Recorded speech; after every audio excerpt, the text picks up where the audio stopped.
올해 1월 1일부터 2028년 사이 출산한 가구를 대상으로 신생아 특례 대출 소득 요건이 부부 합산 연소득 2억 5천만 원까지로 완화됩니다.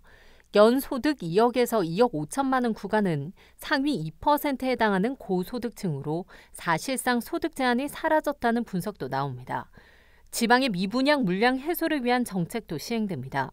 서울에 집을 보유하고 있더라도 지방의 준공 후 미분양 주택을 구입하면 1세대 1주택 특례를 유지하는 겁니다. 단 전용 면적 85제곱미터 이하 또는 취득가격 6억 원 이하의 미분양 주택에 한정됩니다. 또 주택 건설 사업자가 지방의 준공 후 미분양 주택을 임대주택으로 활용할 경우 원시 취득세가 최대 50% 감면됩니다. 대출 중도 상환 수수료도 50% 인하되는데 1월 중순 이후 신규 대출부터 적용됩니다.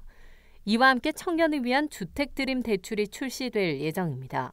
분양가의 최대 80%까지 낮은 금리로 대출받을 수 있는 상품으로 연소득 7천만 원 이하 만 34세 이하의 무주택 청년이 대상입니다.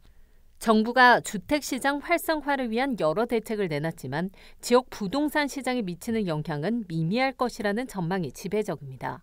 총 부채 원리금 상환 비율 2단계가 시행되면서 대출 규제로 자금 확보가 어려워져 실수요자 구매 여력이 떨어진 상황에서 7월부터는 3단계가 도입돼 대출 한도가 더 줄어들기 때문입니다. 정치적 불확실성도 부동산 시장 침체에 영향을 주고 있습니다.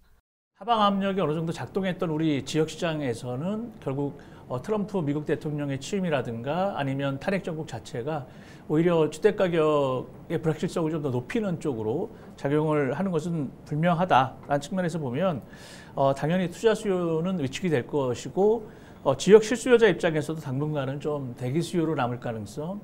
실제로 부산 아파트 매매 가격은 2년 넘게 하락세를 보이고 있습니다. 12월 5주 전국 주간 아파트 가격 변동률을 보면 부산은 마이너스 0.04%를 기록했습니다. 지난해 누적 변동률은 마이너스 2.82%로 세종과 대구에 이어 가장 높은 하락률을 보였습니다.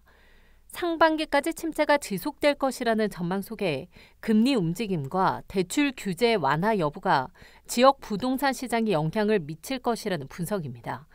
헬로티비 뉴스 차선영입니다.